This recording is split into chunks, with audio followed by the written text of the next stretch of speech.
चाहिए कि आपकी सेफ्टी आपके हाथ में है, ये कोई सिर्फ संजोग की बात नहीं है। दूसरी चीज़ है कि अगर आपने कुछ किया और उसमें किसी और के साथ कुछ और हुआ, मतलब आपकी गलती के साथ कुछ और हुआ, तो हमारे पीनल प्रोविजंस जो मतलब जो लॉ है वो भी बहुत स्ट्रिक्ट हो गया है। पहले होता था कि थोड़ा बहुत एफआईआर कर दिया, खत्म हो गया, निकल गया इंसान, उससे कुछ उसको फर्क नहीं पड़ा। लेकिन जिसके साथ बीती है उसके परिवार को पता क्या है, लेकिन जिसने किया है उसके साथ कुछ नहीं होता था। ऐसा बहुत हो रहा है, होता था इससे पहले, बट अभी पीनल प्रोविजंस भी बहुत स्ट्रिक्ट हो गए हैं। ऐसे केसेस में जिसमें डेथ हो रही है या कोई मेजर एक्सीडेंट्स हो रहे हैं, मोस्टली डेथ वाले केसेस में जो आपकी गलती से हो रहे हैं, जैसे कि आपने ड्रिंक करके चलाया, या आप रॉन्ग साइड पर चला रहे हैं, या आप माइनर को, अपने घर में बच्चे को, माइनर को ड्राइविंग करने को गाड़ी दिए हैं, या आप रॉन्ग साइड पे पार्क करके रखे हुए हैं, ऐसे केसेस में अगर किसी की डेथ हो रही है तो आपके लिए ये बेलेबल प्रोविजन नहीं है।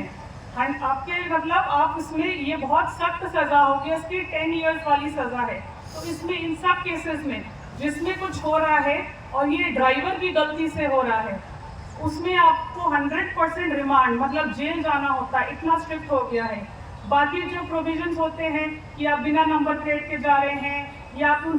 सब चीज़ के लिए फाइन्स बहुत स्ट्रिक्ट हो गए हैं। 5,000, 10,000, रिपीट ऑफेंडर्स का लाइसेंस भी कैंसिल होना, मोटर व्हीकल एक्ट भी अमेंड होकर बहुत स्ट्रॉन्ग। जनवरी का महीना स्पेसिफिकली रोड सेफ्टी मंथ मनाया जाता है और आज 8वां दिन है। इस क्रम में आज इंडस्ट्री और ट्रांसपोर्ट सेक्टर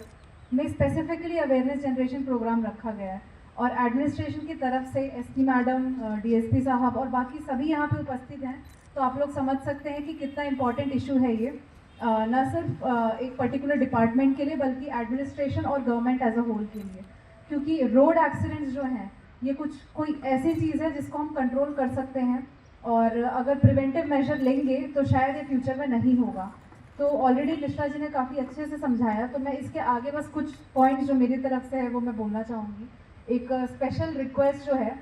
इंडस्ट्री की तरफ से एसपीएम मैनेजमेंट को मैं ये करूँगी कि किसी भी तरीके की ओवरलोडिंग और किसी भी तरीके का ऐसा व्हीकल जिसमें एक्सीडेंट होने की संभावना है, उस तरीके को अगर किसी भी तरीके से डिस्करेज किया जा सके तो प्लीज़ वैसे मेजर्स लीजिए। कोई भी व्हीकल ओवरलोडेड है तो उसको बिल्कुल एनकरेज मत करिए। और एक छोटा सा प्रोग्राम अपने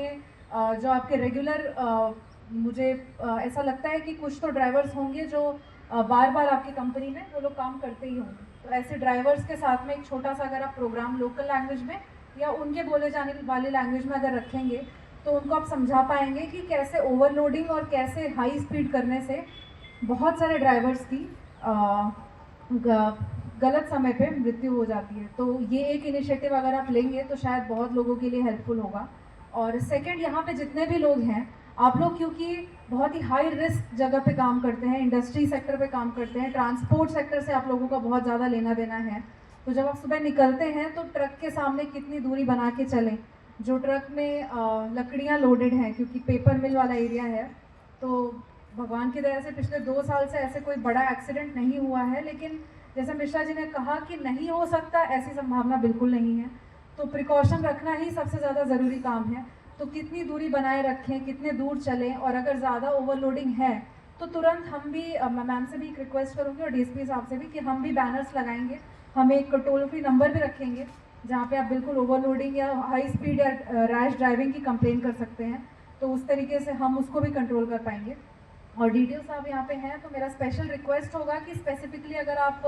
कुछ पॉइंट्स पे जहाँ पे हाई एक्सीडेंट जोन है, जैसे सिरपुर रोड एक है वो है, और दूसरा एक्स रोड के पास वाली सड़क है, अनफॉर्चुनेटली 2 महीने पहले ही 2 लोगों की डेथ हुई थी वहाँ पे, तो उस जगह पे नाका लगा के वहाँ पे अगर हम हाई स्पीड ओवरलोडेड और एक्स्ट्रा स्पीडिंग व्हीकल्स को रोकेंगे तो शायद उसको थोड़ा कंट्रोल कर पाएंगे। तो आप लोगों से यही रिक्वेस्ट है कि रोड सेफ्टी को लाइटली मत लीजिए। जब तक अपने साथ कुछ बुरा नहीं होता है तब तक ये बातें बहुत हल्की लगती हैं, लेकिन हमारे कोई क्लोज या अपने साथ कुछ होता है तब इसकी वैल्यू समझ में आती है। तो दूसरों की गलतियों से सीखिए, खुद गलती करने का इंतज़ार मत करिए और रोड सेफ्टी को इम्पोर्टेंस दीजिए और अपने आसपास के लोगों को भी अवेयर